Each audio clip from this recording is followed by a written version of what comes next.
여태까지 들어봤던 비전 정책 중에서 그래도 가장 제가 볼 특이한 게 일단 많아요. 아니 뭐 특이하다고 해가지고 특이하니까 당연히 좀 이거 좀 정말 이상하다라고 느껴지는 게 당연히 있을 거고요. 또 참신한 것도 사실은 있게 마련이지 않습니까? 또 뭐 지금 당장 할 거, 10년 동안 할 거, 뭐 이런 10년 또는 수십 년에 걸쳐서 할 것들이 같이 이제 있는 거니까 그걸 좀 감안을 해서 어쨌든 이 얘기 흙과 모래와 뭐 자갈이 같이 있는 거라고 생각하고요. 그거를 갖다 토론이라는 채를 쳐가지고 이렇게 흙하고 모래하고 자갈로 따로 이렇게 좀 분리를 하고 또 하다 보면은 그것도 금이 막 있을 수 있지 않습니까? 그런 작업들을 지금부터 1시간에 걸쳐가지고 한번 해봤으면 좋겠습니다. 이게 정말 재미있을 것 같네요. 너무 황당한 이야기가 많다 생각도 드실 거예요. 네. 그만큼 참신할 수 있어요. 네. 저는 제가 생각했던 게 여러 개 토항이 있기 때문에 네. 사람 생각이랑 이렇게 비슷할 수도 있구나 이런 생각을 했지 별로 그렇게 황당하지는 않았습니다. 황당하지 않았습니다. 네. 자, 그러면은 약간의 이제 덕담을 한 50% 섞어가지고 한번 가이드라인을 주는 거예요? 덕담 가이드라인. 뭐 빵 하나 줍니까? 하다 보면 또 매우 치기가 하고 그러는데 아니 기본적으로 욕을 하든 덕담을까? 조 선생님하고는 이미 면식이 있고 뭐 원체 얘기도 많이 해왔고 해서 기본적으로 조 선생님 생각하시는 거나 이런 것들 뭐 공감하는 게 많이 있어요. 많이 있기 때문에 근데 여기 같은 경우는 지금 앞에 있었던 정도에서도 가령 첫 페이지에서 제 정보 그 자격증 뭐 단계화 뭐 이런 것들 자격증의 단계화 이런 것도 저도 항상 중요하다고 봤고 이 부분에 대해서는 얼마 전에 한 6개월인가 10개월 전쯤에 한국에서 간호조무사 간호사로 하나로 해서 간호조무사도 조무사가 아니고 간호사 1급, 간호사 2급 이런 스타일로 뭐 하자고 뭐 이런 얘기가 있었는데 근데 항상 좋은 생각하고 저는 이 생각을 굉장히 동의하거든요. 등용문이라고 하는 배제하기 위해서 고선만 넘은 사람이 무한대의 혜택을 주고 고선을 못 넘은 사람은 그거 넘기 위해 가지고 5년, 10년씩 공부하고 뭐 이런 사람도 굉장히 많아요. 하다못해 제 아는 사람은 필리핀에서 치대를 따와가지고 사입대 초부터 지금까지 치과 시험을 봤어요. 한국에 와서 국가고시를. 뉴질랜드 같은 경우에는 한국에 있던 치과선 의사나 그러면 필리핀에서 온 사람 이러면 그거 치대 3학년인가로 그 실기에 들어가요. 3학년인가 4학년인가. 그래서 한 2년인가 뭐 3년인가 딱 하면 그 뉴질랜드 면을 주거든요. 그 일은 다 했다잖아요. 외국에 있다냐. 근데 한국에서 하시는 이 아줌마가 칠림동에 사시는 아줌마는 60인데 오래 붙었어. 20년 만에. 필리핀에서 따왔는데. 그러니까 한국에서 기본적으로 외국에서 따오고 뭐 이런 거에 대한 그 필요. 하다못해 경동시장 같은 데 가게 되면 한국의 그 한의사 중국 가서 중국 한의사가 한국보다 훨씬 더 수준이 높은 거거든요. 기본적으로. 한의라는 말은 없어요. 전 세계에서. 차이니즈 메디슨이에요. 기본적으로. 월등하게 높습니다. 그건 중국 정부에서 자기네들 문화적인 자존심을 걸고 하는 거기 때문에 그래서 한동안 굉장히 많이 갔어요. 그래서 따온 사람도 굉장히 많았다고. 근데 그 사람들 자격증 다 없어서 무면으로 경동시장 같은 데 가가지고 약대를 주고 있어요. 그래 한의대 같은 경우는 우리나라 같은 경우는 굉장히 다양하게 되어 있는 데 같은 경우 외국 같은 경우는 저 외국 보게 되면 저는 외국에 유년에 처음 가서 제가 하려고 했었던 게 중에 하나가 허블 메디슨이에요. 허블 메디슨.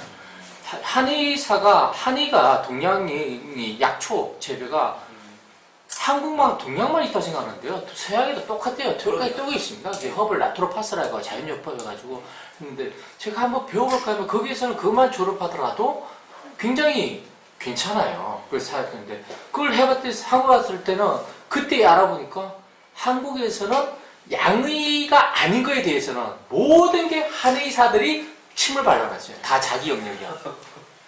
하다못해 외국 그거 카나다 같은 데 가신 분들 중에 교민들 중에 제일 많이 한 게 중에 하나가 여자분들은 이게 치기공이고 남자들은 또 그걸 또 많이 해요. 카이로프락틱. 외국에서는 굉장히 카이로프락틱이 돼가지고 뭐 안 하고 굉장히 이게 있는데 카이로프락틱이라든지 뭐 외국에서 어마어마하게 많은 이런 것들이 한국에서는 한의사들이 다 양이 아닌 다 침발로 다 나요. 이게 넘을 수가 없는 거예요. 넘을 수가 없어. 중국에서 5년, 6년씩 한의 배운 사람이 한국에 가서 경동생에 약 다리고 있고 종호가 비슷하게 이런 스타일로 되는 거예요. 그 같은 게 제가 하는 게 제가 봤을 때는 이게 왜 그러냐면 기존의 울타리에 이 등용문되는 이 자격증이 그만큼 탄탄하고 그렇죠. 꿀이 좋으니까 그걸 허물 수가 없는 거예요. 렌트 역할. 예, 렌트 역할 충분히 하기 때문에 제가 봤을 때 말했듯이 자격증을 단계화시킨다 그러면 만약에 그 사람들이 온다 하더라도 2급으로 또 자음을 하고 그 사람들이 5급으로 다시 5년 정도 지나게 되면 또 1급 시험 쳐서 1급으로 이런 스타일로 한다 그러면 기존에 있는 렌트의 어떤 시대의 수혜자들도 좀 마음을 열 수 있는 계기가 있지 않을까 그런 생각하고 그 다음에 이것도 다른 얘기인데 우리나라 같은 경우는 지금 전에도 한번 글에도 한번 썼었는데 우리나라 같은 경우에는 지금 독일에서 우리 그때 독일 공부했을 때 독일 노동자들 그 독일 노동자에서 이 제도에 있는 거 아시죠? 뭐 독일 노동자들 뭐라 하지? 갑자기 마이스터 제도 해가지고 하는데 그때 독일에서 하셨던 사실 수십 년 사셨다 오셨던 분 중앙일보 위원했던 분 그 이야기로는 김태관 선생 같은 경우는 의외로 거기에 대해서 하는 게 인문학적 소양 뭐 이런 거 저는 그것 때문에 굉장히 이해가 안 가는데 인문학적 소양 이런 걸 도리어 더 본다 그러더라고요. 그런데 한번 저는 외국에서 뭐 잠깐 얘기를 다 해봤는데 그때 느꼈던 게 마이스터 제도란 자체가 제가 항상 이해가 궁금했었어요. 왜냐하게 되면 피터 드러커 책에도 나오지만은 처음에 테일러 시스템 피터 드러커 같은 경우는 20세기 자본주의 역사에서 가장 위대한 거는 다른 누구도 아니고 테일러 시스템이라고 그래요. 테일러라고 그러거든요. 그런 시스템이 들어오기 전까지만 하더라도 대공장에 있는 노동자들은 자신들의 전문성을 무시무시하게 강조했어요. 우리들은 전문성이 있기 때문에 이 정도를 돈을 받아야 된다. 테일러 시스템이 들어오면서 거기에 대해서 모든 인간의 육체적인 노동이라든지 이런 거 시간별로 노동별로 이런 거 다 세분화돼서 한 달 정도의 교육만 딱 받아버리면 기존의 전문성에 의한 전문자라고 봤을 때 대공장의 노동자 그게 완벽하게 대처가 돼버린 거거든요. 근데 그걸 알고 있던 사람, 저는 매우 이래저래 봤어요. 그걸 알고 있던 사람이, 그래서 마이스터 시스템이 이해가 안 가는 거예요, 원래. 사실, 물론 그런 게 있죠. 스위스 같은 기계, 수공업적 기계 같은 거는. 그렇지만 그런 것 같은 경우는 노동자라기보다는 가업 위주라든지 불과 한 10명, 20명 정도의 대대로 물려받는다든지 이런 스타일이 그런데, 돌 같은 거 상당히 규모가 있는, 뭐 몇백 명 있는 그런 스타일의 공장 이런 데서는 전문성이라는 게 내가 뭐 특별하게 있을 수가 없거든요. 근데 그 양반, 김태환 선생님 같은 경우에는 도리어 인문학적 소양이 더 마이스터 시험이나 이런 데 더 많이 들어간다고 이런 얘기를 하더라고요. 그때 한번 들었던 게 만약에 노동자 같은 경우는 이랬었을 때 지금 대기업 노동자 같은 경우에는 그래서 지금 자기 자식들한테 다 물려주잖아요. 지금 이제 다 물려주고 이런 스타일 같은 경우는 만약에 중기 같은 데서 뭐 몇 년 정도에서 뭐 노동자 자체도 마이스터 아니더라 그런 스타일의 무슨 마이스터급이라는 이런 스타일로 해가지고 올라갈 수 있고 이런 계단 만드는 것도 한번 생각을 해봤고요. 이거에 대해서는 주 선생님한테 비슷해요. 비슷하고 병력 문제 같은 경우는 뭐 지난번에 말이 돼가지고 저도 뭐 약간 얘기가 길어졌는데. 지난번에 한번 우리나라에서도 그 윤일병 사건도 나오고 했었지만 한겨레에서 굉장히 유명한 그 성균관대인가 그 한신대 성균관대가 한신대가 그 역사학자 이름이 뭐죠? 그 좀 퉁퉁하고 해가지고 갑자기 이름이 한인가 역사학자 아니죠? 한홍구 씨가 얘기했었을 때 그 양반이 민주화가 되고 난 다음에 가장 대단했던 일이 군대에서 죽는 사람의 숫자를 10분의 1로 죽였다고 하더라고요. 그래서 독재 정권에서 그 몇만 명 이상이 죽었어요. 그러니까 민주화되면서 10분의 1이 죽었는데 그 10분의 1이 죽은 상황에서도 예전엔 아예 문제도 안 됐고 요번에 다 윤일병 엄마가 안 됐으면 문제도 안 됐겠죠. 그런 상태도 지금 이 정도의 문제를 갖고 있는데 여기에 대해서는 저는 상호 거부고 이런 뭐 아주 지금 오늘 신문을 보니까 군 내부의 직책이라든지 이런 거 뭐 좀 바꾼다는 이런 얘기가 있더라고요. 근데 이걸로 따진다 그러면 지금 저 같은 경우는 북한 뭐 이런 거 보게 되면 전에 지만원 씨가 그 극우로 알고 있잖아요. 우리가 한다 그러면 지만원 씨 같은 경우는 극우인데 그 사람 글 같은 데 보면 자기가 그 정보장교 뭐 이런 거 하면서 북한에 있었던 넘어온 사람들 그다음에 북한에서 넘어와서 한국에서 영관급 장교까지 들어간 사람도 있어요. 굉장히 또 그런 사람들 그걸 잃어보게 되면 북한 포기하고 한국에 넘어왔던 사람인데도 북한의 군대 문화에 대해서 뭐냐면 구타가 없어요. 하다못해 영관급들이 사단장하고 상호 토의를 하는 문화예요. 그 빨치산 그 전통이 있어서 그런지 그것이 이제 뭐 우리- 정치장교 그게 예, 그러니까 아니 사관할 필요 없어. 그러니까 밑에서 그런 스타일로 하전사에서 이루어간다. 그런 스타일로 굉장히 그 문화라는 것 자체가 굉장히 중요한데 앞으로 수없이 많은 우리들 자식들이라든 그 밑에 자식들이 하려고 그러면 준승이 말했던 어떤 거부권이라든 이런 스타일로 좀 혁명적인 게 굉장히 필요한 거라는 생각이 들어요. 근데 한 가지 다른 거 뭐 의식주 아파트 2.0이라든 이런 건 저는 생각도 못했고 굉장히 뭐 너무나 탁월하신 생각이고 그런 건 다 좋은데 하다못해 보면 지금 준승이 같은 경우에는 이건 비판입니다. 그 노무현 정권에 대해서 좀 비판적이시잖아요. 뭐 저도 뭐 그렇게까지 긍정적인 건 아닌데 그렇지만 한편으로는 노무현 정권이 뭔가 해보려 했었을 때 뭔가 해보려는 그 제스처 자체가 개혁이라기보다는 어느 일정 시점이 들어갈 때 개혁 피로감이 들어가면서 사람들한테 개혁 피로감으로 느껴졌거든요.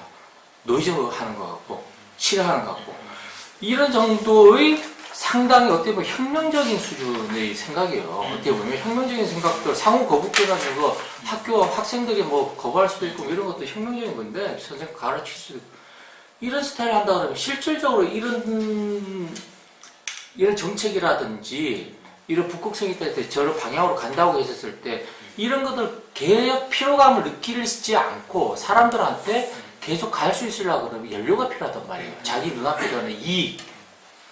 그랬을 때, 주승희 같은 경우에는 실질적으로 민영화라든지 이런 게 한다 하더라도 모든 같은 경우에는 시차가 있단 말이에요. 민영화를 해가지고 10년 정도나 지나가가지고 5년이나 10년 정도 지나가가지고 굉장히 합리화가 돼가지고 국가 경제 전체로는 좋아질지언정 그 민영화로 인해가지고 딸겨져 나가는 5만, 10만, 20만이 대하는 사람들이 하다못해 공무원연금 거기에서 한 50명 들이닥쳐서 해서 연금 학회 못하고 나왔잖아요. 이런 사람들 자체 국민한테 압도적인 우리로 당길 수 있는 거기에 대한 그런 계획 피로감을 이거 넘어갈 수 있는 거는 조금 그렇지 않나 그 생각이 들어요. 그것은 저기 실은 분명히 말씀드릴 수밖에 없는 게 이것은 액션 플랜은 아니라는 거예요. 액션 플랜은 아니고 말 그대로 로드맵이지 이게 액션 플랜인 건 아니다. 근데 이제 아까 전에 실은 이 부분을 빠뜨렸습니다만 저는 이제 민영화한다 또는 그 고용의 유연성을 극대화한다고 했을 때 저는 그것은 대전제가 되어야 한다고 생각을 해요. 그건 그 전술이기도 하고 동시에 공정성의 원리이기도 한데 뭐냐면은 기존의 질서로 들어왔던 사람들에 대해서는 있지 않습니까? 기존의 조건을 보장해줘야 한다고 생각을 해요. 그러니까 지금 현재 저는 공무원 연금이 있지 않습니까? 이 부분도 굉장히 심각한 문제지만 저는 기존의 조건에 들어왔던 사람들이 있지 않습니까? 그 사람들에게는 그 조건을 되게 왜냐면 조건을 뽑았거든요. 저는 그 사람들에게는 최대한 그 조건을 약속을 지켜주는 게 저는 맞다고 봅니다. 그래야지 계획에 대한 저항감이 있지 않습니까? 그것도 최소화시킬 수 있고 저는 문제는 그 사람들에게 그 기존의 약속을 보장해주는 게 지금 문제를 낳는 게 아니고 앞으로도 계속 그런 구조로 갈 수밖에 없을 때 생기는 문제가 심각한 문제라고 저는 보는 거예요.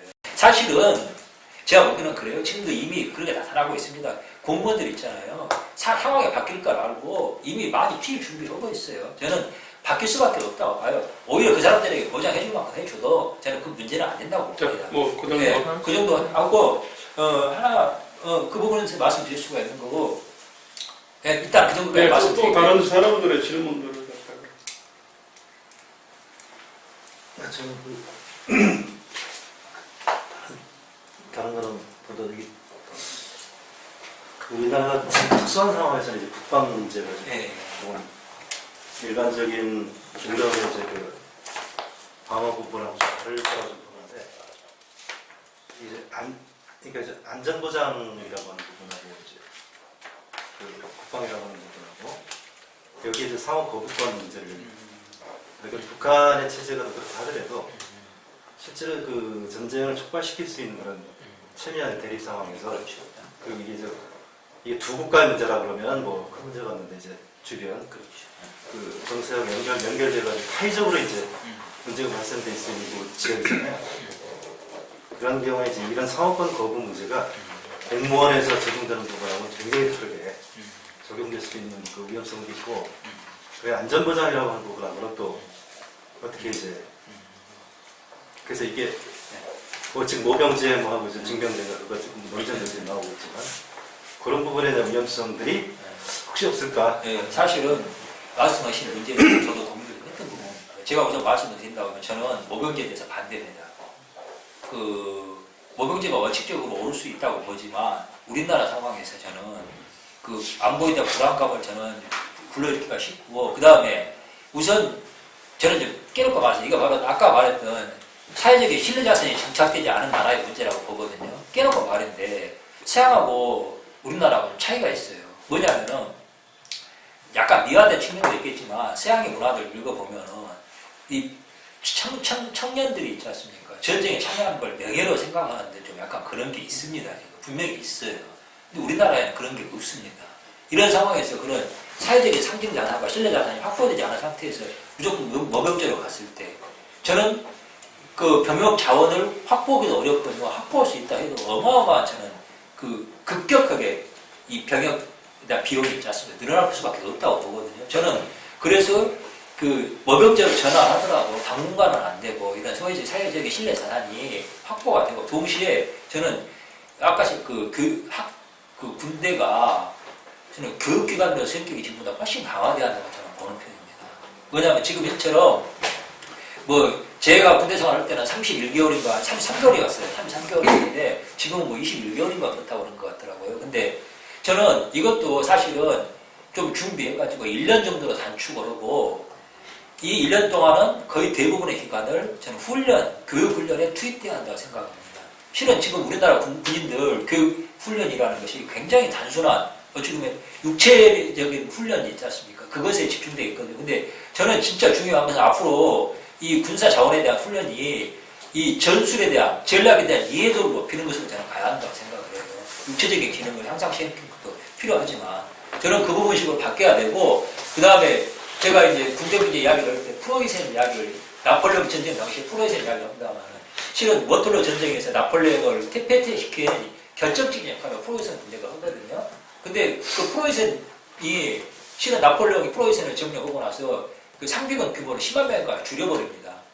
10만 명 이상을 두지 못하게 해요. 근데 프로이센이 어떻게 대응했냐면은 복무기간을 확 줄여버리고 그 기간 동안은 전부 교육 훈련을 해가지고 내보내는 거예요. 그래서 방대한 예비군을 형성합니다. 그러니까 전체 병력 규모는 10만 명 유지가 되는데 잠재적인 병력 자원은 어마하게 늘어났던 거죠. 그리고 결국 결정적 시기가 그 친구들 다 동원해가지고 바로 유효적인 병력 자원을 만들었거든요.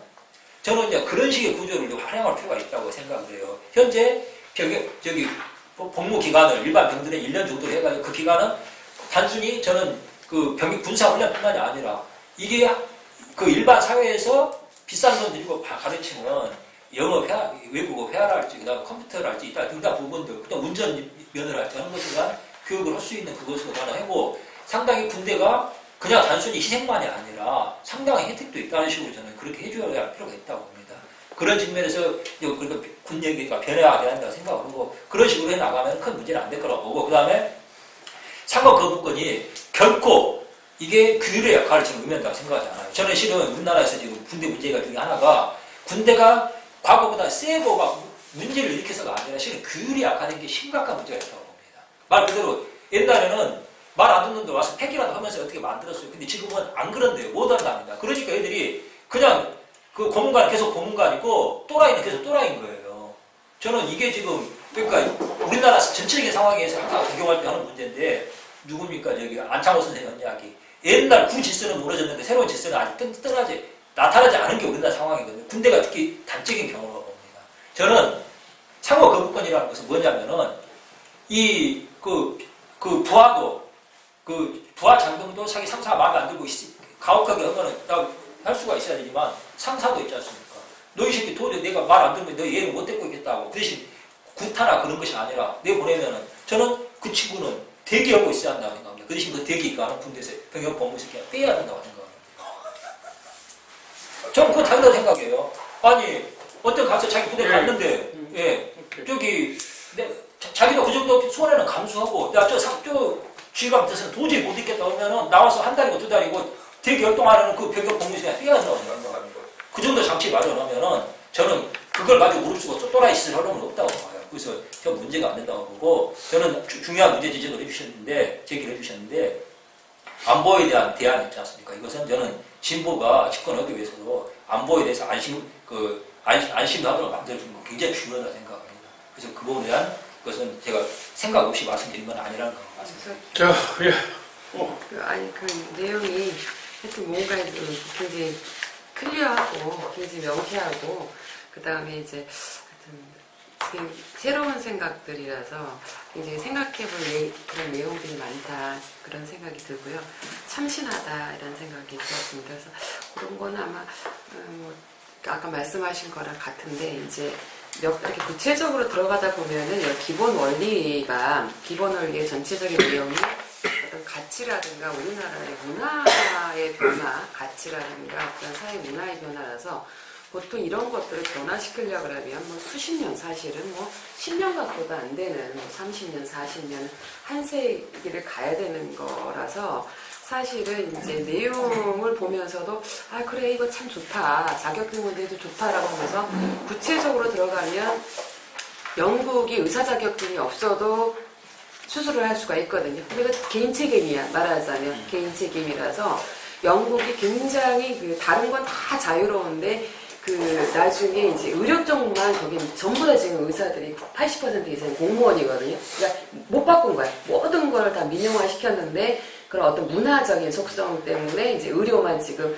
남아있는데 그나마 이제 삐쳐나온 게 의사가 자격증이 없어도 수술할 수 있는 부분이거든요.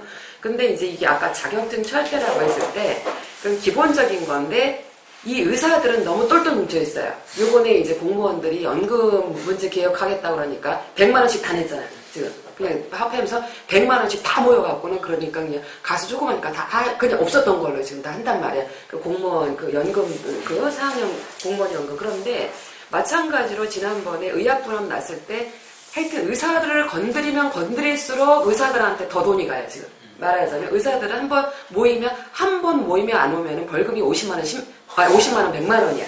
그걸 내고 안 오는 거예요. 우리 일반 사람들은 안 가도 말아. 뭐 노동자도 뭐든 간에 집회해 그러면은 말하자면 뭐 한 거의 10%나 갈동말동 이제 그러는데 거기는 전부 다 그냥 딱 뭐 자기네가 너무 여기 결부돼 있단 말이에요. 그러니까 한 번 안 가면 50만 원 벌금을 내는 거예요, 그냥. 근데 그렇게 강한 집단과 이익이 흐트러져서 그거 꼭 내 문제가 아니라고 하는 부분에 있어서 이 문제를 건드리면 건드릴수록 이 문제는 의사들한테 지금 의사들 그렇지 않아도 우리는 애 받는 것보다 사람 애 받는 거를 더 적게 받는다라고 하는 그런 어떤 상황에서 이런 문제 아주 구체적으로 이제 들어갔을 때 이제 이런 문제가 말하자면 그런 문제가 고민스러웠다라고 하는 거고요.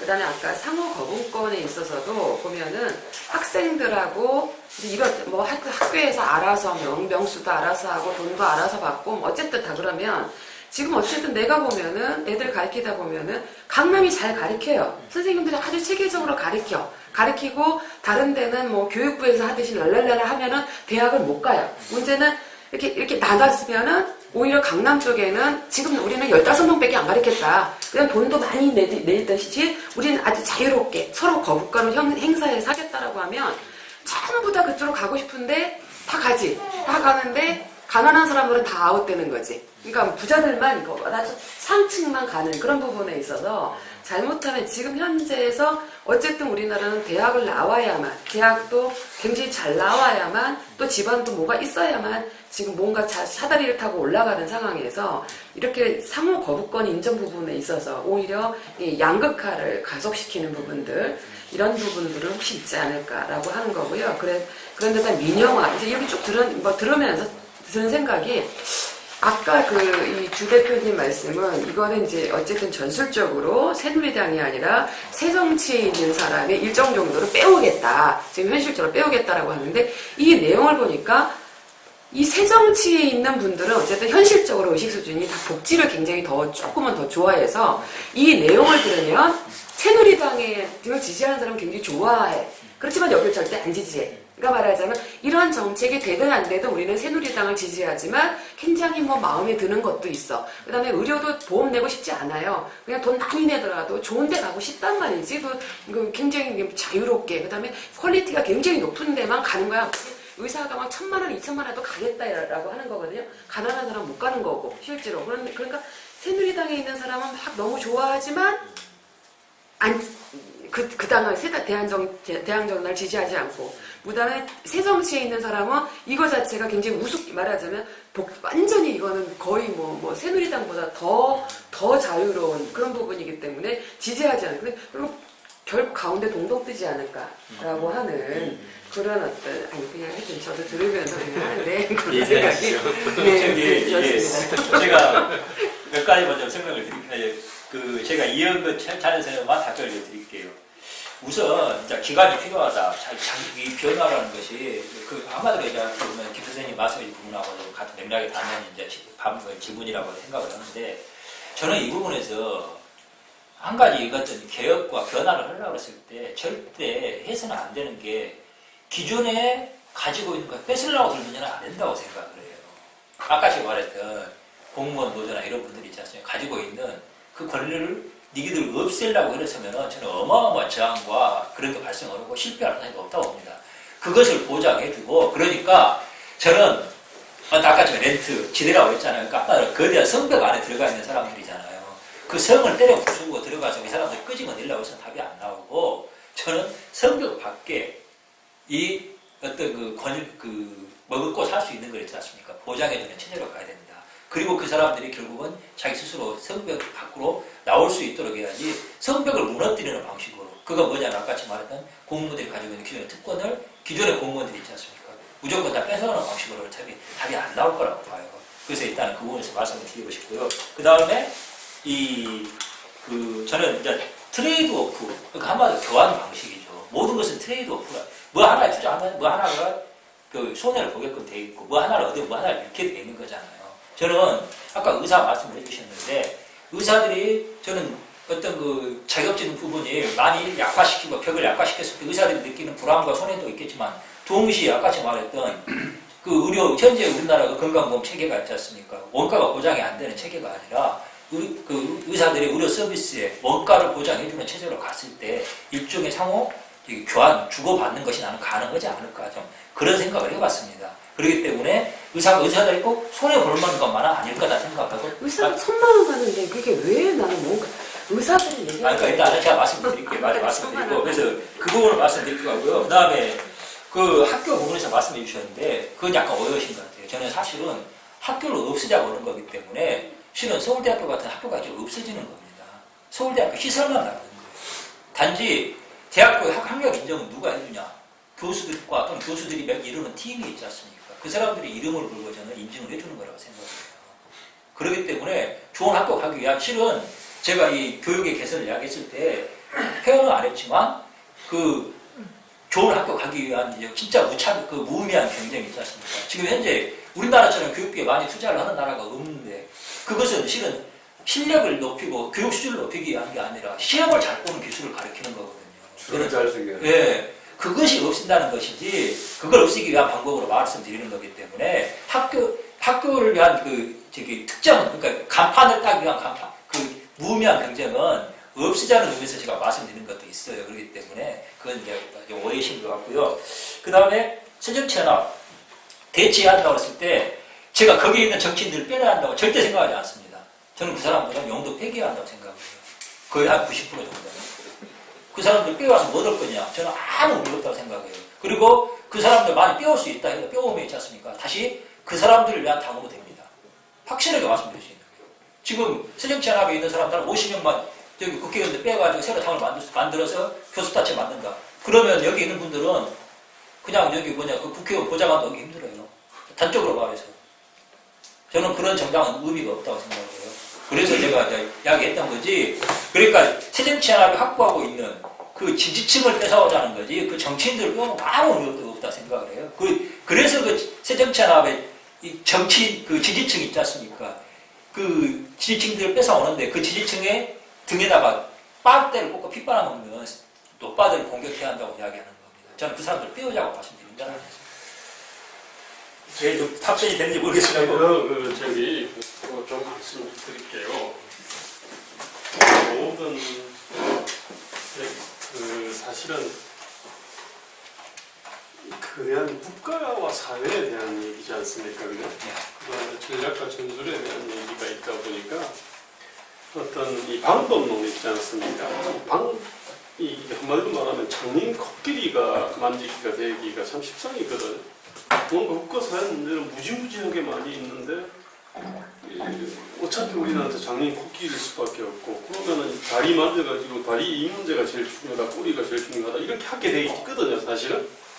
아니 그래서 나는 이제 문제를 갖다가 접근할 때 그 기본적으로 이제 큰 틀을 하나 딱 봅시다. 이게 몇 가지가 있는데 가장 핵심적인 장부의 장이 시장이 있고 공동체가 있지 않습니까? 그죠? 그 다음에 국가가 있잖아요. 그죠? 그 다음에 여기 이제 외세, 해외가 있지 않습니까? 이 가운데 이제 개인이 있지 않습니까? 그죠?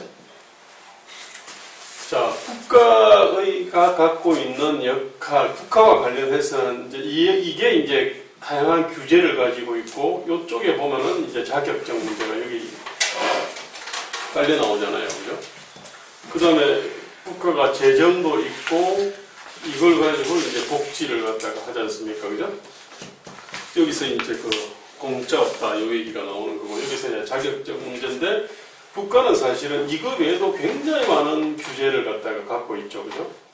그렇잖아요. 이게 쭉 있는데, 지금 말씀하시는 거는 요거 얘기했는데, 그럼 이 자격증 문제 1번으로 가셨다면은, 그러면 우리나라 그러면 자격증이 종류가 몇 종류가 되고, 그렇잖아요. 그것이 그러면은 우리나라의 어떤 이 자유와 행복 또는 어떤 우리 활동에 어떻게 이렇게 장애가 되는지에 대해서 한번 좀 볼 필요가 있어요. 저는 뭐냐면 자격증과 관련해서는 기본 생각은 같은데, 근데 어쨌든 이 자격증의 어떤 원리 있지 않습니까? 그것이 그 완전한 어떤 결국 뭐냐면 소비자가 판단하면 되는데 왜 국가가 판단하냐 이런 거지 않습니까? 그죠? 그래서 많은 거는 사실은 소비자가 판단을 하는 것이 나은 것이 사실은 많이 있어요. 공급자 기득권의 문제일 수도 있는데 원리적으로 이거는 소비자가 판단하기 어려운 것들이 이제 있거든요. 예컨대 정보의 비대칭성을 얘기할 때 가장 핵심적인 게 사실은 어려웠거든. 이건 이 부분은 하여튼 이 부분에 대해서는 사실은 정보의 비대칭성이 여간에서는 해소되기 어렵다. 이래가지고 이제 이거는 소비자가 판단하기 어렵다. 이게 상당히 논의가 되어 있습니다, 사실은. 근데 제 얘기는 뭐냐면 그 문제를 갖다 바라볼 때요. 하나는 뭐냐면은 이 보편 문제하고요. 특수가 있잖아요. 이 특수는 뭐냐면 한국의 특수성이고 이거는 세계적 보편성인데 일단은 우리가 어떤 정책이나 문제나 정책들을 갖다 얘기할 때 저는 이걸 따져봐야 되거든요. 하늘 아래 새로운 게 사실은 없지 않습니까? 그죠? 그렇는데 예컨대 말입니다. 선진국에서 보면 안 하는 것들이 있어요. 그 지금 말씀하신 거 보면 완전한 어떤 상호 거부권 있지 않습니까? 그 선진국에서도 사실은 안 하고 있고. 그렇죠. 그 장기적인 거예요. 아주 장기적인 거예요. 그러니까. 그럼 내가 100년, 200년 가면은 마치 옛날에는 이혼을 갖다가 하기 힘들었는데 지금은 이혼이 보면 상호 거부권이잖아요.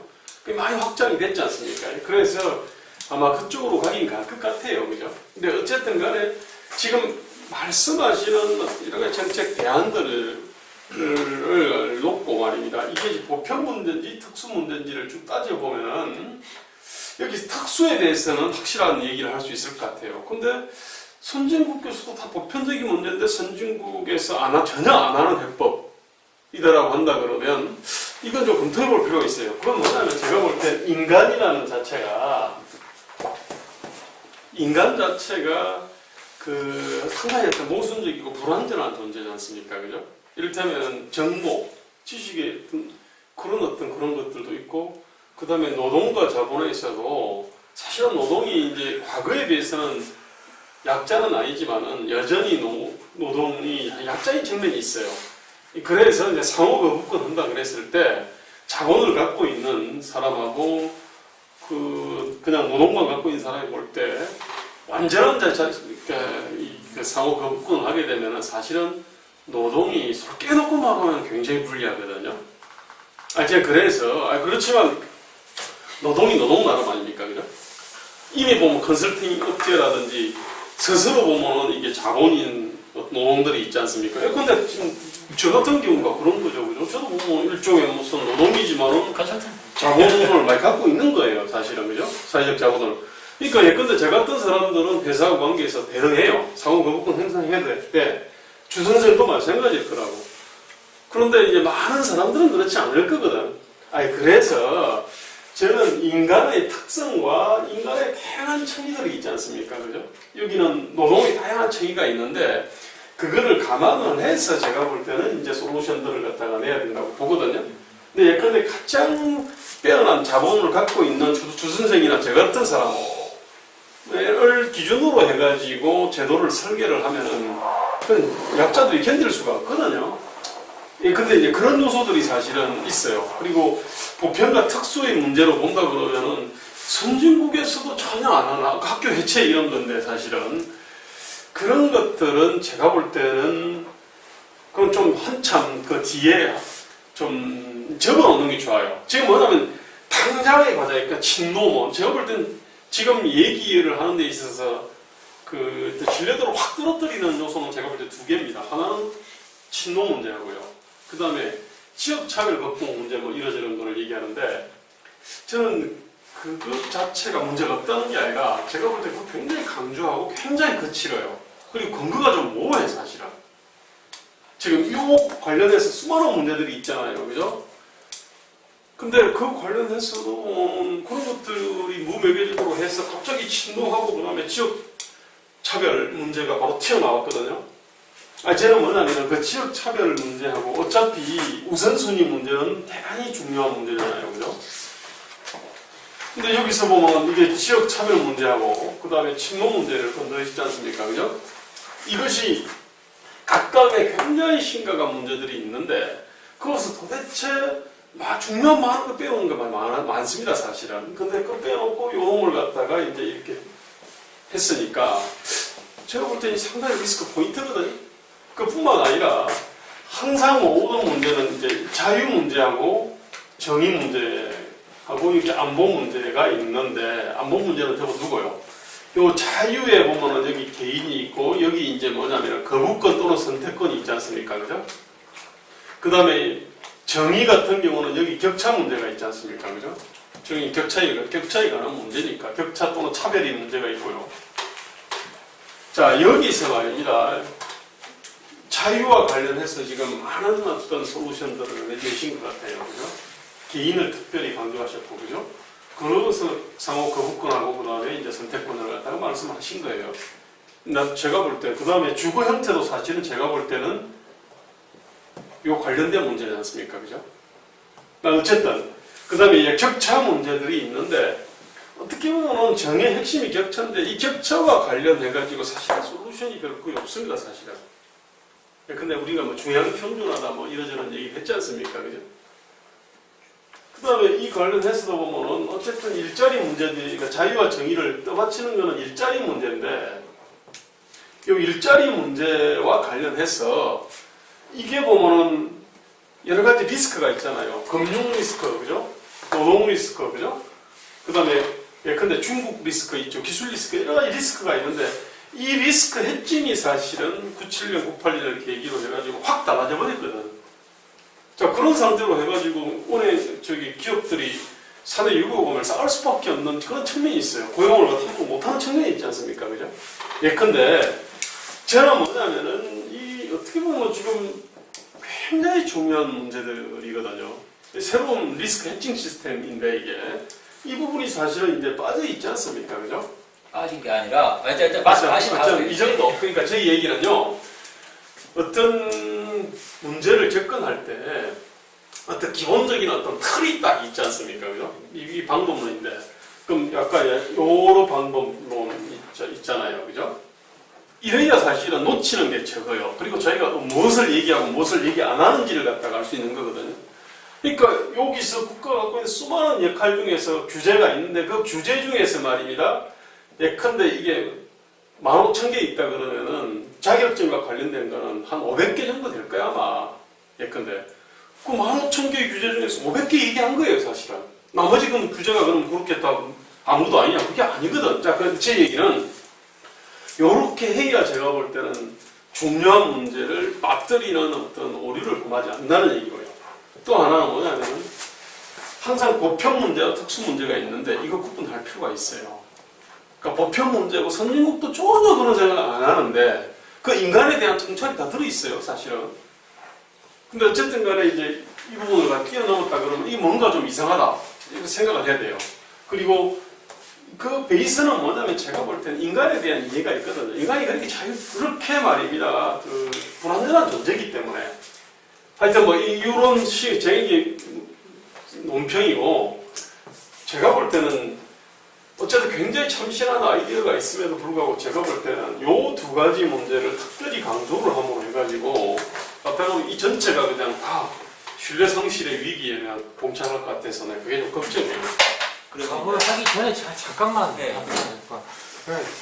김 소장님이 말씀하신 게 저도 많이 공감하는 게 근데 물론 오늘 시험 삼아서 이렇게 하신 거니까 그러는데 많은 굉장히 아이디어 반짝반짝하는 아이디어도 읽고 있는데 저기 지역하고 친노라는 게 왜냐하면 여기 있는 사람 중에서 아마 주 선생님이 정치 사이트 따라오는 시스템대로 아마 거기 갔을 거예요. 서프라이 있다가 동포 갔다 남포 갔다가 스캡티컬 갔다가 아크로 갔다가 저는 그 스타일이 시스템 스타일이 마음 푹 젖어 있었던 사람이기 때문에 주 선생님이 말하는 의도나 저게 어떤 스타일에서 이런 거나 그걸 다 알고 있어요.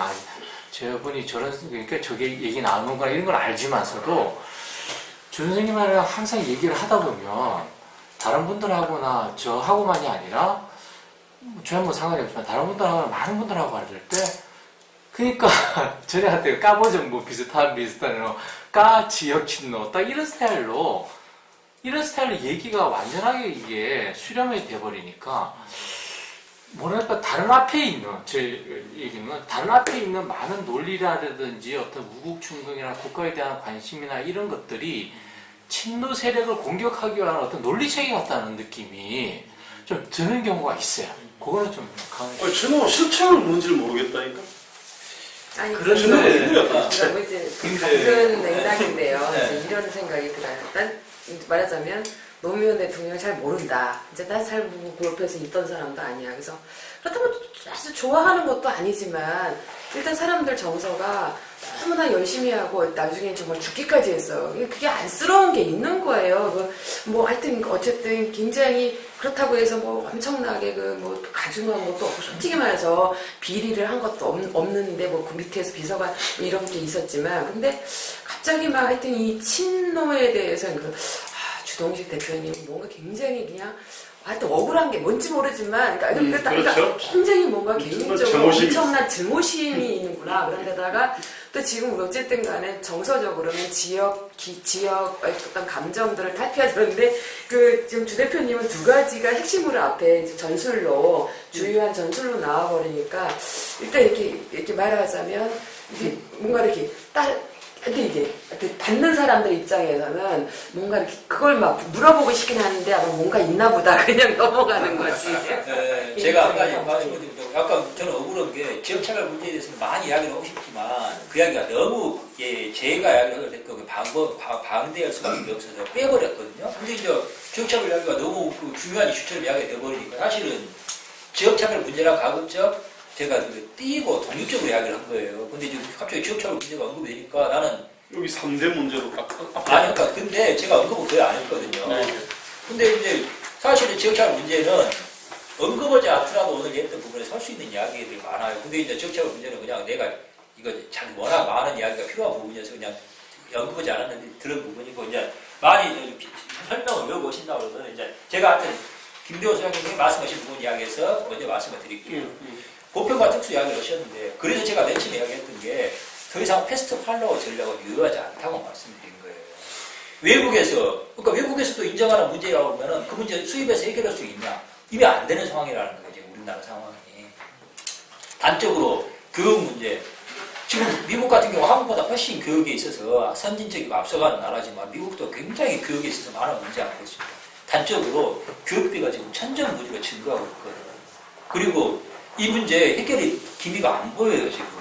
지금 솔직한 이야기 우리나라 뭐 등록금 인상 어쩌고 등록금 문제 고민하지만 미국은 비교 자체가 안 됩니다. 하버드대 같은 데 기본적으로 하려고 하면 1년에 이 5, 6천만 원에서 기본적으로 1억 원 가까이 들어가야지 1년 학비가 돼요.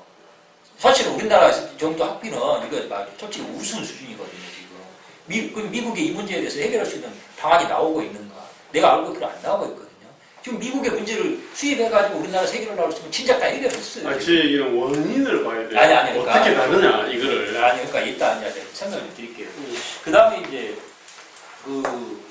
여기서 이제 격차 문제.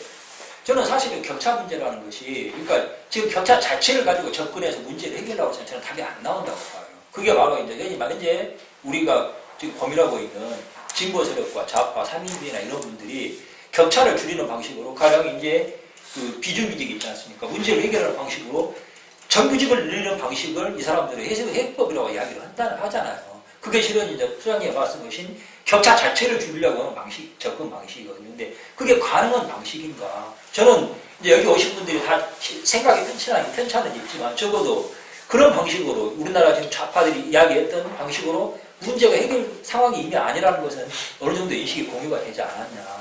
그런 좀 생각을 해요.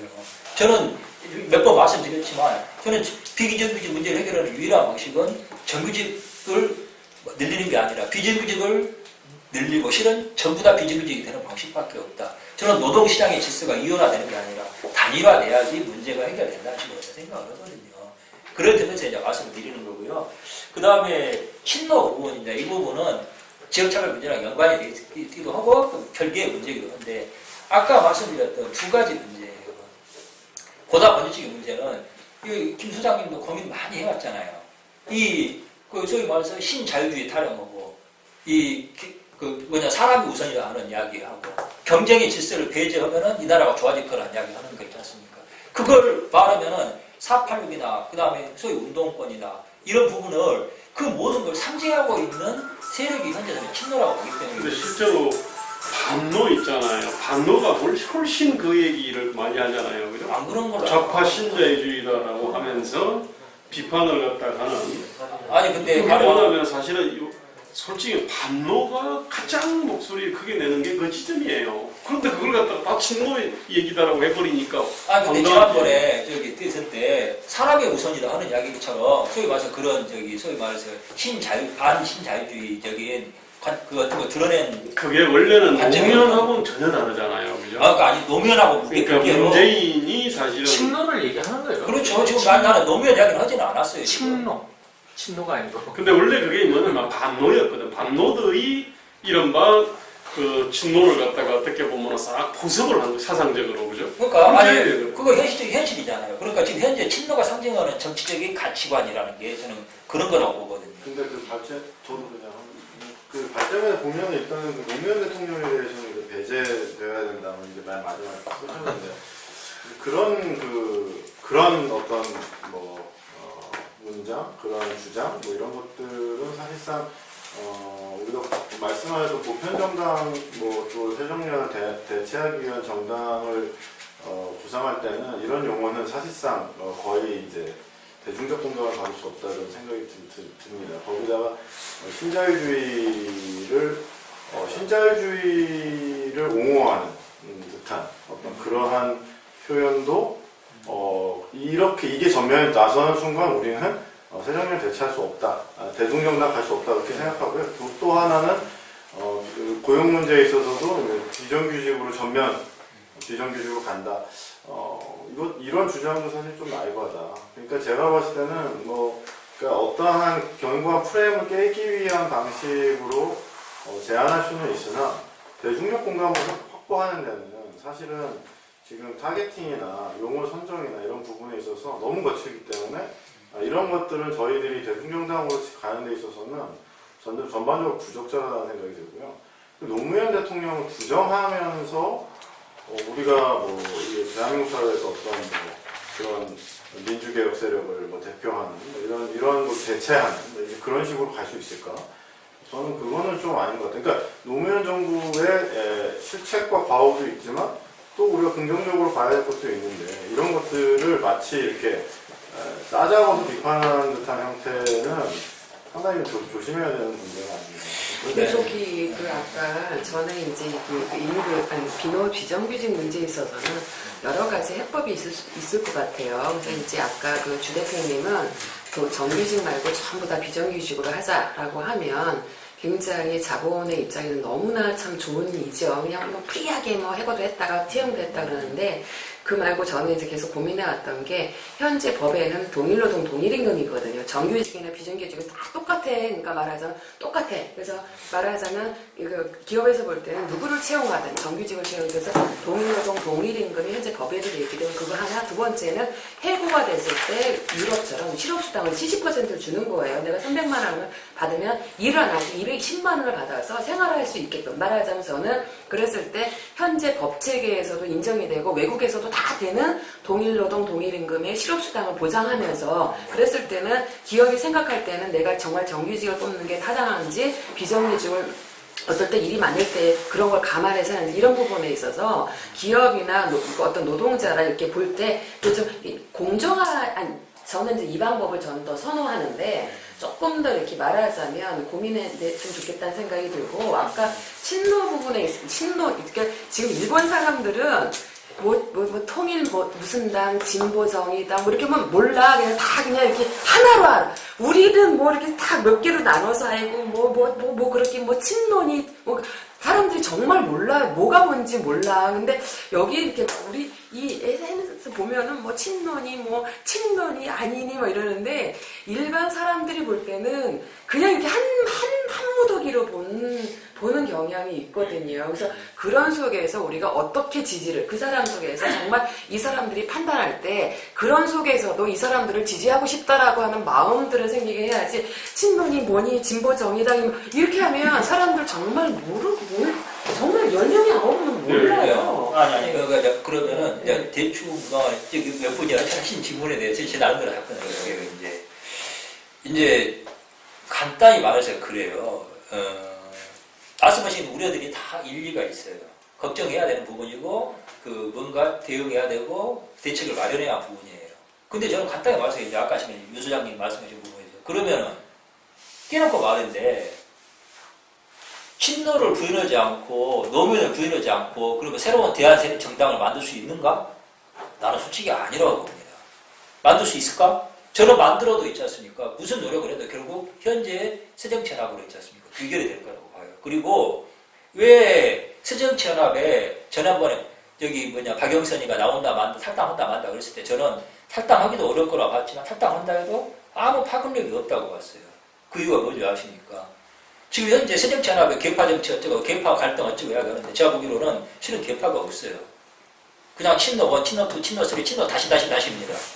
그렇기 때문에 얘들 나가봤자 새로운 게 만들어질 수가 없어요. 근데 맞아요. 제가 설명 드릴게요. 네, 하여튼 그 얘기는 하신 거기 때문에 간단하게. 근데 그러면 여기서 친노를 부인하지 않고 노무현을 부인하지 않고 솔직히 저는 기술적으로 더 좀 신중하게 해야 될 부분이 있다고 봐요.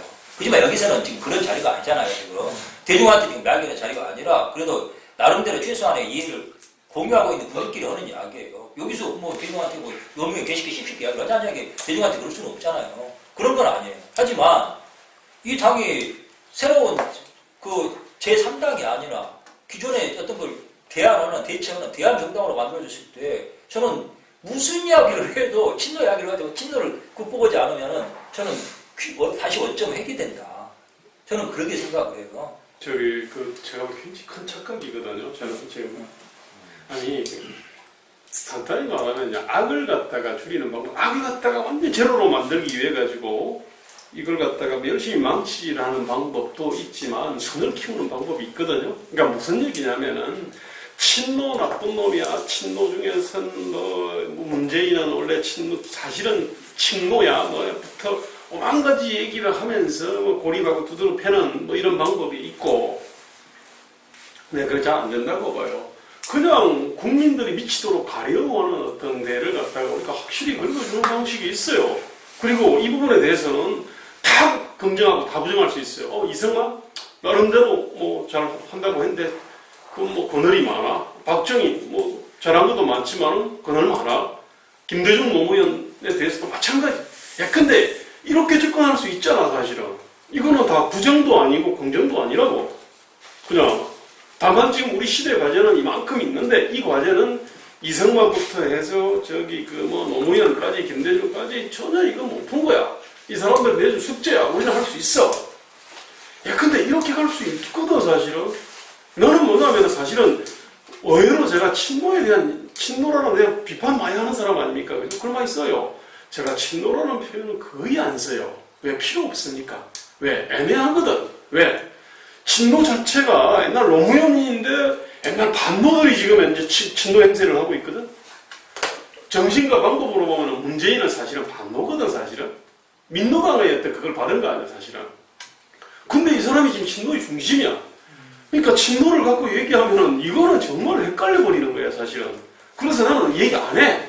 그리고 얘기 안 해도 돼. 얘기 안 해도 된다니까.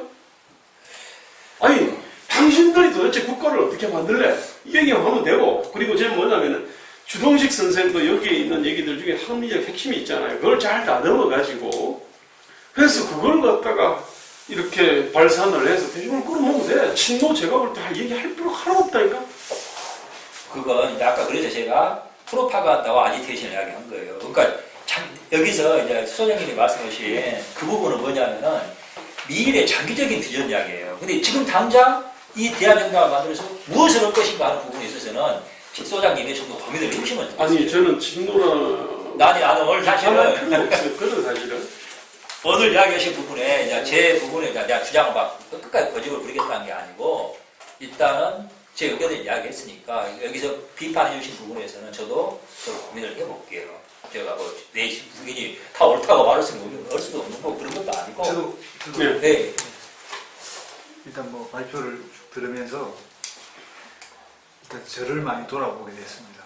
뭐냐면 저번에 뭐 공천제도의 한 예를 들어서 뭐 이렇게 해서 슈퍼스타 K를 이야기하면서 저 나름대로 세세한 이야기를 했어요. 예를 들면 뭐 시험도 보고 뭐 이런 이야기 하면 뭐 3단계도 하고.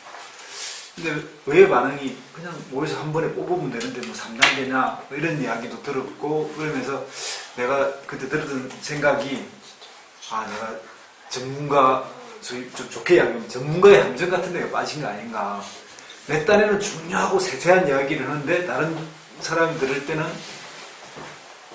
너무나 자세한 이야기라서 그냥 전체 디자인에서 보면 어디 구석에 한 이야기인데 그걸 정면으로 키워서 마치 부각된 듯한 느낌 뭐 그런 걸로 이제 오해되는 그런 걸 내가 봤습니다. 오늘 이제 주동식 선생님이 이렇게 이 발표를 보면서 어쩌면 그런 영역에 오류를 좀 범하고 있는 거 아닌가 이런 생각이 들어요. 뭐냐면 또 김대호 소장은 저렇게 이제 좀 더 도식을 그려서 좀 포괄적으로 이야기했지만 이걸 보면서 저는 이런 생각이 듭니다. 개인적인 비난이 아니라 흔히들 이야기하는 몰입한 사람들의 어떤 안이라고 나오는 이렇게 젊은 사람들 오다쿠, 뭐 덕쿠 이런 이야기인데 그런 느낌이 와요. 그러니까 뭐냐면 어떤 부분에 너무 집중해버린 거예요. 그러니까 이게 뭐냐면 1단계 이야기를 해야 되는데 한 3, 4단계에 아주 깊이 들어가 버린 이야기를 해버리면 공감을 얻기가 좀 힘들어집니다. 그러니까 뭐냐면 해법에 있어서 뭐 아까 이제 뭐 거부권, 선택권 이런 이야기까지 들어가 버리면 지금 우리 사회의 당면한 가제도 아니고요.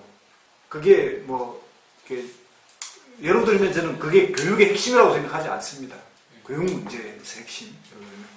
그러니까 뭔가의 어떤 문제 핵심에서 그 핵심도 사실은 핵심이라 말하면 아주 정밀한 어떤 하나인 것 같지만 가장 보편적인 이야기의 핵심이잖아요.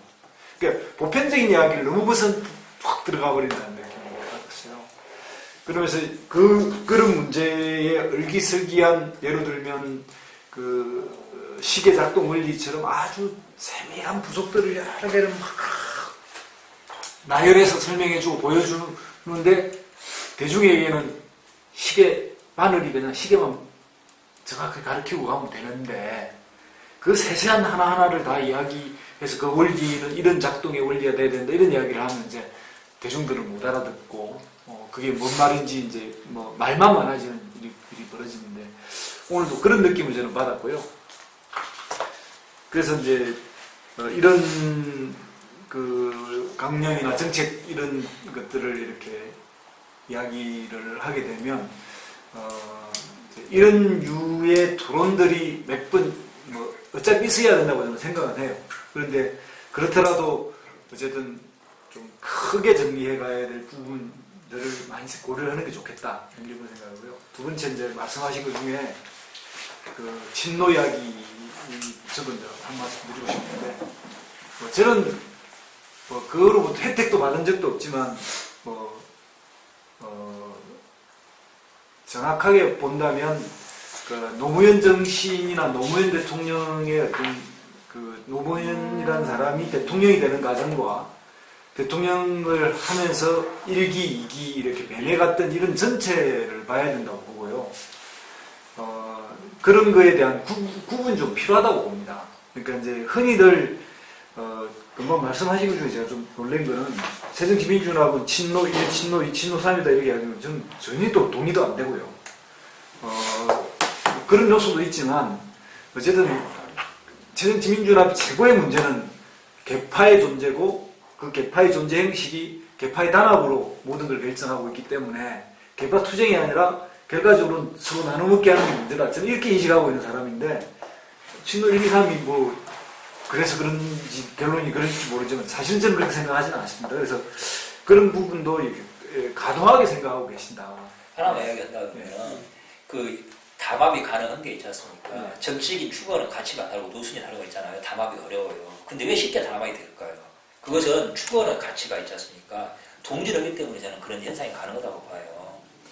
실은 정치 세력이 있지 않습니까? 하나의 정치 집단이 추구하는 가치, 노선 그런 게 다른 애 있지 않습니까? 담합이 안 됩니다. 근데 실은 담합이 쉽게 된다는 이야기는 그 사람들이 개인적인 그 이익관계 있지 않습니까? 그것으로만 차이가 있지 정치적인 가치는 차이가 없다는 자, 거죠. 그 가치는요, 약간 먹고 사니점도 있어요. 이건 친노 1, 2, 3, 4가 아니거든. 패러다임이 달라. 그냥 먹고 사니점. 가치가 그러니까 정치적인 가치 차이가 아니라 정치적 먹고 사는 거 가치가 차이라는 이야기예요. 그럼에도 불구하고 그럼 선생님은 친노 1, 2, 3을 뭘로 구분합니까? 그러니까 친노 1, 2, 3은 개인적인 친소관계, 인연 그런 차이예요. 정치적인 가치 차이가 아니라는 이야기예요.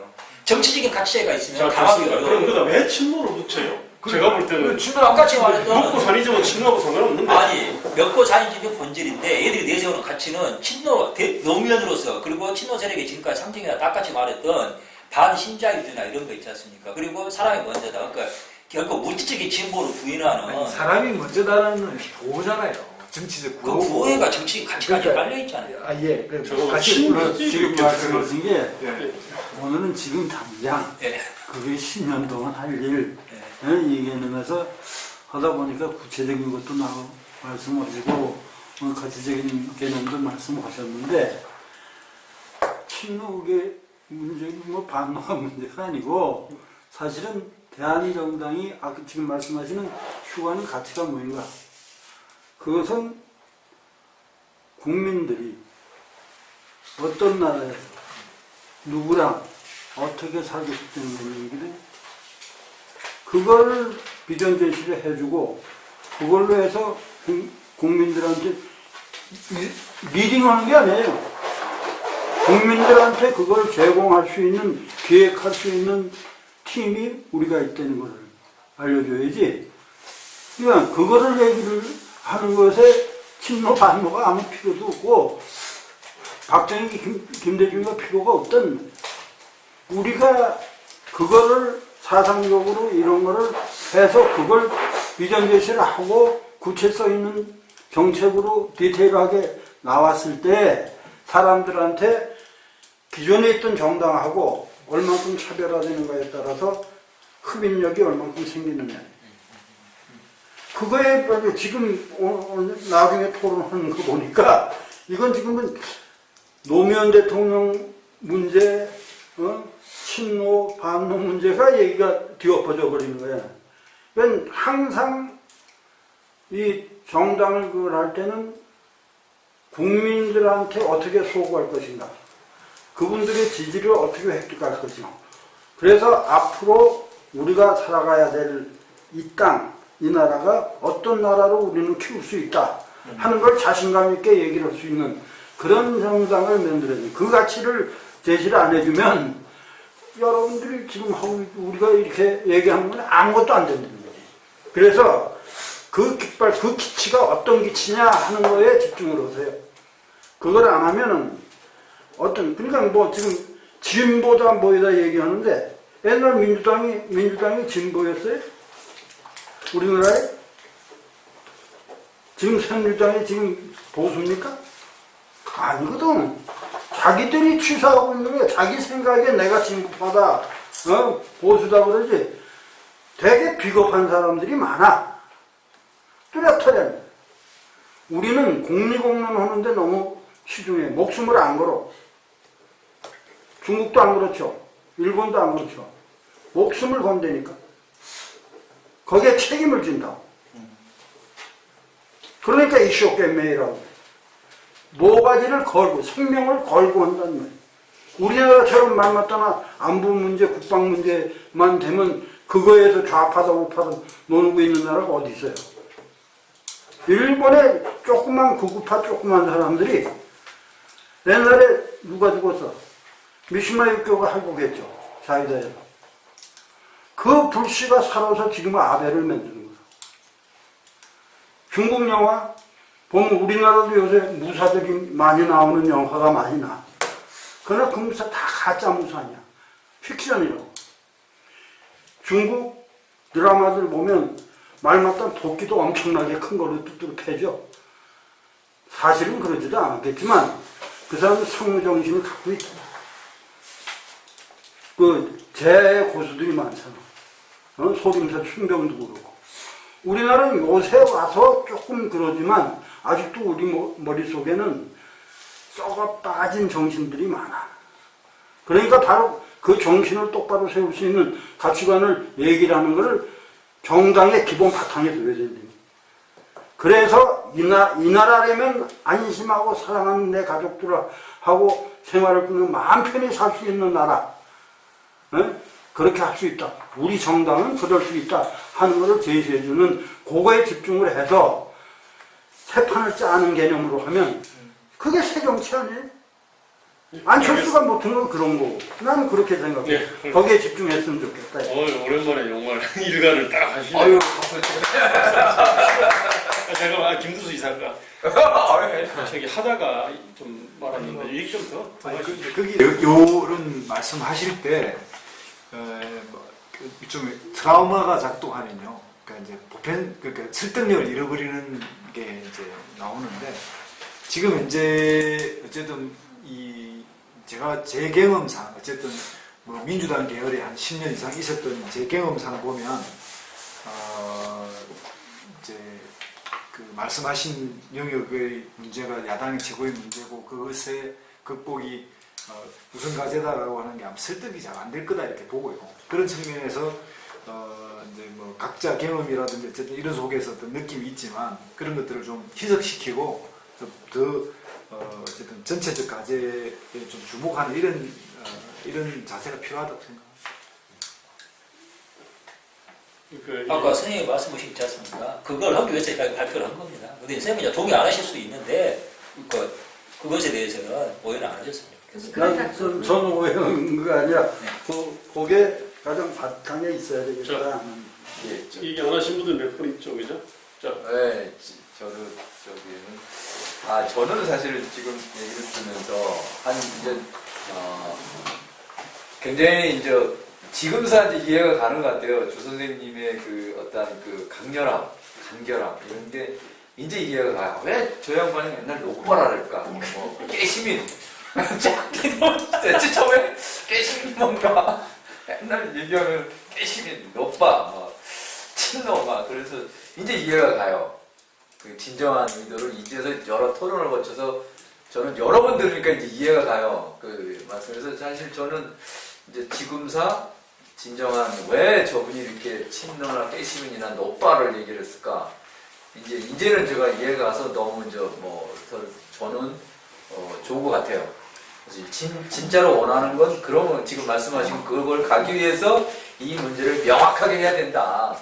이걸 깨닫지 못한다면 다시 글로 갈 수 있다 이런 얘기 같아요. 그러니까 우리끼리 이제 공유를 하고 싶어서 계속 얘기한 거예요. 내가 보기엔 한 1년 동안 그래서 이제서 이제 저도 참 나이가 먹다 보니까 나이가 한 50 되다 보니까 이게 이제 잘 빨리빨리 머리에 안 들어. 저분이 진정히 원하는 게 뭔가를 이제 좀 깨달은 것 같아서 저는 사실 너무 이게 정말 대단한 내용 같아요. 그렇지, 대단한 내용 맞아. 정말 이게 막 그냥 들어갔다 나왔다 하면서 정말 여기에 저분의 어떤 무림 고수 같은 그런 그렇죠. 결기를 막 피는 것 같아요. 여기를 보니까 정말 그렇죠. 대단한 정말 그게 쌓여 있고 여기 정말 그냥 지금 당장과 10년이 한꺼번에 녹아 있고 그것이 바로 노빠로 나타난 것 같아요. 노빠로 나타나고 깨시민으로 나타나고 이제는 제가 머리에 이제 딱 들어온 것 같아요. 근데 이제 문제는 저분이 맨날 목소리 톤이 높이 올라가니까 이게 조금 죄송합니다. 올라갔다 이렇게 해야 사람들 들리고 막 그러는데 항상 같은 톤으로 얘기하면 이제 졸리고 너무 높이게 들으면 듣기가 좀 불편하거든요. 그게 두 분이 비슷해요, 사실 이게 톤이. 알겠습니다. 네, 그래서 이제 그런데 우리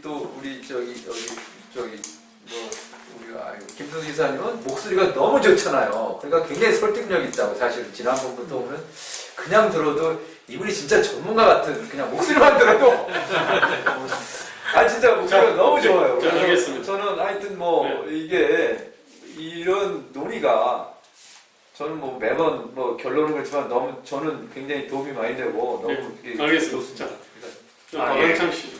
일단 굉장히 잘 들었습니다. 매번 들을 때마다 감탄하고요. 예전에 안철수 현상 보면서 안철수 씨가 그 현상 자체를 승화시키지 못했었지만 그게 내포하고 있는 의미는 꽤 크다고 생각했었습니다. 그러니까 50%짜리 득표를 하고 있는 후보가 3%짜리 후보한테 비판이나 비난 아니면 모욕 같은 것도 하나도 없이 그냥 그걸 양보하고 떠날 수 있었던 그 자세, 그리고 제가 생각했을 때 국민들은 그 양보할 수 있는 자기의 기득권이라든지 앞서 나가고 있는 것 자체를 조금 던질 수 있는 그 모습 자체에서 나름대로 설득력을 얻었다고 생각합니다. 그리고 정치의 가장 큰 묘수 중에서 하나는 상대를 기각시키는 방법이 아니라 그 상대를 동참시키는 방법에 그게 가장 큰 정치라고 생각을 하고 있습니다. 그래서 그러는 데 있어서 가장 중요한 것은 상대가 왜 그래 너가 되면 안 되는 이유에 대해서 얘기하는 것보다 그 사람이 좋은 가치도 이야기하면서 하지만 우리가 정말 성취하고 싶은 것에 대해서 이야기하는 것이 정말 중요하다고 생각하고 앞으로의 정치는 조금 그런 쪽으로 변해가야 되지 않을까라고 저는 생각을 하는 바이고요. 근데 그 말씀하시는 부분들에서 선의 같은 것들은 되게 많이 느꼈는데 제가 머리가 좀 나빠서 그런지 앞서 나가서 그런 건지 모르겠지만 이렇게 구체적으로 청사진 같은 것들이 마련이 되어 있지 않으니까 머릿속으로 잘 안 그려지는 부분들이 좀 많더라고요. 그래서 이거는 이런 쪽 나라에서 이런 식으로 발현이 되고 있는데 이런 쪽은 좀 불충분하게 되고 있다. 독일이라는 나라에서 교육이. 그래서 여기에다가 이쪽식 부분을 좀 융합해서 한다면 이런 식의 그림이 될 것 같은데라고 조금 말씀해 주시면 머릿속으로 그림이 조금 나을 것 같고요. 그렇게 되면 좀 더 설득력이 더 생길 것 같다는 생각을 했었고요. 근데 무엇보다 가장 좋았던 건 진정성이랄까 그 나라에 대한 따뜻한 마음 같은 것들이 많이 느껴서 존경한다는 말씀 꼭 전해드리고 싶습니다. 제일 젊은 사람이 또 제일 멋진 말을 하네. 립 서비스가 탁월해. 얼굴에 진실해 보여. 너무 진실해. 자, 그러면 사실은 안 하신 거니까 원턴은 다 했고 마지막으로 꼭 좀 하고 싶은 말씀이 있으면 한마디씩 하고 마지막 얘기를 듣고 오늘 마치기로 하겠습니다. 얘기하시죠. 네, 일단은 저희가 무엇을 할 거냐를 얘기할 때, 그러니까 누구를 부정하고 가는 게 아니라 우리가 뭘 하겠다를 바로 얘기하면 좋겠다. 그래서 친노나 이런 노무현 프레임에 우리가 그것을 먼저 제기함으로써 우리가 늪에 빠져버릴 수 있으니까 그거는 앞으로는 그럴 필요 없겠다 하는 생각이 들고요. 근데 제안하신 부분 중에서 이제 기관지 발행이라고 했는데 무크지 정도 이제 발행하는 거 제안하셨는데 이런 거 무크지가 아닙니다. 그러니까 매달 나온다는 거죠. 아니 온라인 매체로 온라인 매체로. 예, 상설. 그러니까 종이 잡지로 오면은 비용 감당하기 어려울 거라 생각이 끝까지입니다. 망해. 이거는 그러면 기관지라고 기관지 성격을 갖는다는 거죠. 그런 사이트로 가서. 사이트는 뭐 사실 뭐 사티언도 있고 한데. 근데 아니 이제 서울에 특화시켜가지고 그 지방 정치인 있지 않습니까? 이슈나 정치도 발굴하는 것을 해보자는 거죠. 네, 하여튼 또 본심에 궁금하시죠? 가야 될 거라고 생각이 좀 들고요. 예, 이제 주거 문제 얘기하셨던 거 그런 것들 그리고 이제 첫 번째 말씀하셨던 부분 이런 그 지대 철폐 자격증 상 이런 것들은 사실은 굉장히 중요한 부분이기 때문에 그런 것들을 좀 더 이렇게 대중적으로 어떻게 어필해서 우리의 어떤 정책 이슈로 가져갈 것이냐를 좀 더 집중적으로 논의했으면 좋겠다. 그런 생각입니다. 네, 그 다음에 또, 저기 뭐 또 얘기 안 하시죠? 뭐 저는 한마디 더 붙인다면요. 이 강령, 뭐 저번에도 내가 간단히 한번 말씀드린 적이 있는데, 제가 2000년 민주노동당 만들 때 스웨덴 3인당 강령을 번역을 시켜가지고 그 번역을 반영시켜 보려고 했거든요. 근데 당시에 그랬는데 문제는 뭐냐면 스웨덴 3인당 강령을 굉장히 우습게 알았어요. 근데 우습게 안 민노당의 그러면 실체들은 스웨덴 3인당의 진보성에 발꿈치라고 따라갔냐? 전혀 그러지도 못한 사람들이 3인당은 개랑주의고 뭐 이런 그 당시에 그 선입견과 뭐 이런 거에 의해서 이렇게 폄하하면서 뭐 그럴 때 모르려고 하지도 않더라고요. 그 정신이 어떻게 흐르는지 좀 봐야 되는데. 그래서 어쨌든 번역한 걸 해라면 했지만 반영이 안 됐습니다. 뭐 옛날 김대호 소장이 이제 민노당 강령 비판도 하고 그렇게 했는데 이제 그런 것처럼 이 강령을 정리하는 사람들은 그때 당시에 자기들이 가지고 있는 생각이나 어쨌든 당시에 가지고 있는 자기들의 가치를 표현하는 형식으로 그 문건을 작성하는데 제가 볼 때는 뭐 그렇게 하는 과정 자체가 무의미하진 않지만 사실은 정당은 지금에 와서 어떤 지지 세력의 연합이고 뭐 지금은 개념적으로 네트워크의 뭐 정당이 되는데 이런 이야기를 하듯이 뭐 구체적인 예로 든다면 자격증에 어쨌든 이런 문제를 느끼는 또는 뭐 주거 문제를 느끼는 이러한 각각의 우리 사회의 그 부분의 문제를 느끼는 그러한 그 집단 또는 어떤 세력하고 연대되고 그 연대의 운동 과정하고 연결돼야 된다고 생각합니다. 그렇지 않은 어쨌든 뭐 이론적인 정리라든지 어쨌든 우리 생각의 논리적 완벽성으로 정리하는 거는 요즘 하는 말로 아이고 의미 없다 이러면은 그런 걸로 그냥 그 문건으로 그냥 존재할 뿐이거든요. 그러니까 정당은 결국 사람이 모여서 실체를 이루고 그 실체의 사람들이 어떤 정신과 가치 비전을 봐야 되기 때문에 그게 현실에 준비되어 있는 준비되어 있는 우리가 당을 하는 거니까 그걸 넘어서는 완벽한 강령이 나올 거라고 생각은 버리고 해야 된다. 알겠습니다. 자, 그럼 마지막으로 한 말씀하고 제가 광고 말씀을 하실랍니까? 예. 이게 뭐 제목이 대한정당이니까 우리 기존의 정당에 대해서 비교 분석할 문제는 아니라고 좀 생각하고 우리가 이제 새롭게 만들어가려고 하는 게 뭐냐고 하는 부분에 대한 논의잖아요. 그래서 저는 아까 말씀하신 것 중에 제일 좀 많이 다가오는 게 국민에 대한 국민에 대한 뭘 소구할 건가 하는 문제하고 이제 뭐 어떤 국민들이 지지를 어떻게 보도할 건가 하는 문제를 할 때 그 대상이 되는 국민을 좀 많이 생각을 하셨다고 생각이 들거든요.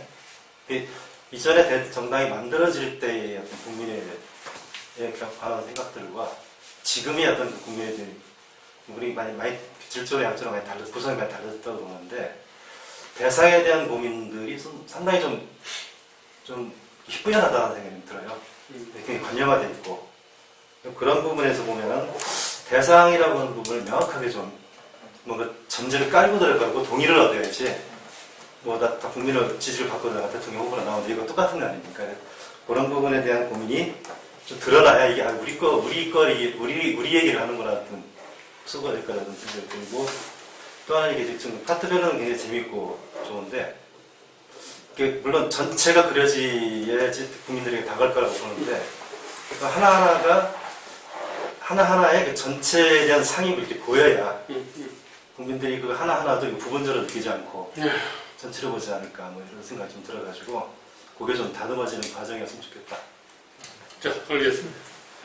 다른 것도 하신 말씀은 특별히 있으시죠? 여기서 지금 열심히 하시는 분들이 어디 얽매지 말고 좀 자유인으로서 프리하게 많이들 좀 웅성했으면 좋겠어요. 그러면 훨씬 좋은 그게 나올 것 같아요. 네. 얽매지 말고. 네. 여기 오늘 이제 뭐 제 나름대로 부족한 준비 그 발표인데 여기는 그래도 끝까지 들어주시고 특히 이제 좋은 의견을 많이 주셔서 제가 감사합니다. 사실은 뭐 제가 이 생각을 그냥 뭐 주장을 꺼냈으면 여기 와서 다 발표할 이유도 없었거든요. 사실은 이제 이런 의견을 많이 듣고 싶었고 이거 검증을 받아야 돼요. 그리고 좀 시켜야 되고 그래서 오늘 주신 의견은 굉장히 저한테는 좀 도움이 되고 고맙고요. 그다음에 뭐 분명히 뭐 당연한 이야기고 대전제가 되고 새로 밝힐 필요도 없는 거지만 제 의견이 좀 이제 기존의 어떤 일반적으로 받아들이시는 생각이나 인식하고 많이 차이가 있기 때문에 제가 설명을 드린다면 제 의견이 100% 옳다고 주장할 생각은 없고 단지 하나의 시로들었어요. 이제 어떤 저는 그 대신 제기할 필요는 있는 문제다 그 생각을 말씀드리는 거고요. 이제 제일 더 중요한 것은 이제 이런 대한 정당을 만들고 하는 부분에서 실천을 같이 한다는 거니까 이런 문제 의식도 있다는 걸 생각해 주시고 앞으로 좀 더 광범위한 토론, 검증, 비판을 통해서 좀 말 그대로 바람직한 대안을 만들어갔으면 좋겠습니다. 그리고 꼭 오늘 이 자리가 아니더라도 앞으로도 더 좋은 비판 의견 있으시면 제의해 주시면 정말 감사하겠습니다. 마지막 그 광고 말씀 내지는 광고 말씀을 드릴게요. 첫 번째는 하나는 고민인데 저도 이제 이런 강령이든 뭐 비전이든 하나의 가설이거든요. 근데 가설은 검증이 안 됐어요. 그러면 페이스북이나 이런 데서 댓글을 하는 사람들 중에서 고민이 저하고 뭐 수만 분 1도 안 되는 사람들이 저하고 덤벼요. 그죠? 덤빌 권리가 있지 않습니까? 근데 똑같이 한 표죠, 사실은.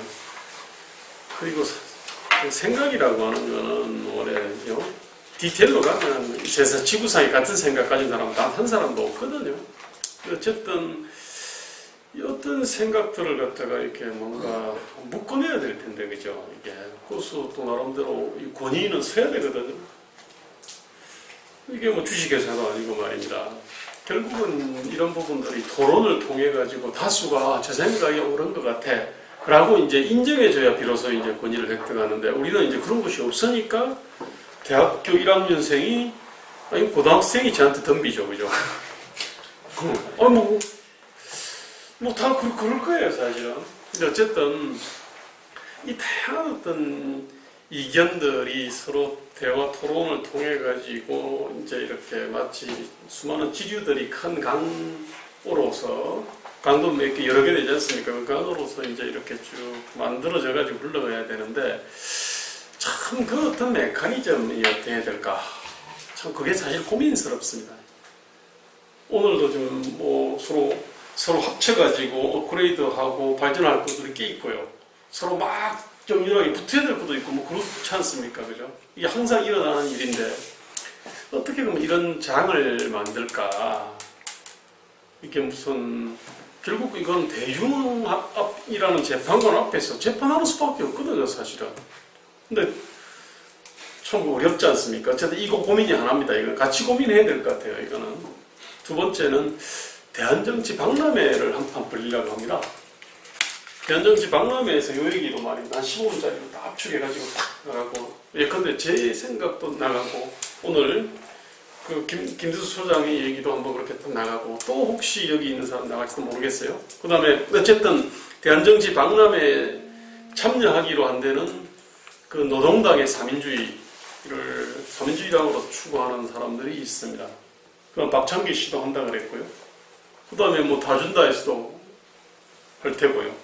어쨌든 그렇게 해서 이보다 장소 조금 넓은 데를 잡아서 그냥 대한정치에 대해서 궁금해하는 사람들을 위해서 어떤 사람은 대한비전이라는 상품을 팔고 어떤 사람은 비전 외에도 보면 뭐 공지부고 결정 원리를 팔기도 하고 뭐 그 외에도 팔 게 좀 있지 않습니까? 해서 그렇게 해서 좀 이렇게 뭐 판 괜찮죠? 그런 판을 만드는 거. 좋네요. 네. 그러면은 저도 광고가 하나요. 예. 제가 주최한 건 아니지만 요 24일 금요일 날 사회민주주의 연구 대통령 협동조합도 있고 협동조합 사회민주주의 연구회인가 뭐 하고 몇 개가 합쳐가지고 아현동 사무소에서 아현동 이쪽입니다. 거기에서 오후 2시부터인가 그 토론회가 있습니다. 그래서 발제가 1, 2, 한 4차로 되고 저는 종합 토론회 나가는데요. 그 사민주의 쪽에서의 어떤 새로운 정당 그 창당 움직임 이런 걸 한번 보려면 그때 오십시오. 24일 금요일 오후 2시 아현동 사무소. 네, 좀 알려주시면. 아니 그 무슨 단체의 사무실이라는 겁니까? 아현동 사무소에 하는데 그러니까 아현동 네, 협동조합 사회민주주의 연구회하고 사회민주주의 센터하고 복지국가 소사이어티 이 세 개가 공동 주최하는 겁니다. 그러니까 아현동 사무실이라는 게 동사무소를 말하는 아무튼 동사무소의 주민센터. 센터 강당에서 한다. 자, 알려주시고 저희는 그러면은 뭐 주민센터 강사. 이게 강당에서 한다. 저도 또 광고 2가지만 할게요. 저는 요 끝나고 호프집을 가자는 광고 하나 하고요. 두 번째는 15일 날 내일 그 3시에 국회에서 토론회를 합니다. 네. 농협 계획을 위해서 3시부터 준비를 하고 요거는 8월 26일 날 농협 강의를 시작으로 해서 쭉 들었으니까 내일 3시에 국회 제3 세미나실에서 하니까 내일 오실 수 있으면 오시면 좋겠습니다. 자, 우리 모두 좋은 시간 보냈으니까 우리 모두를 위해서 박수 한번 치고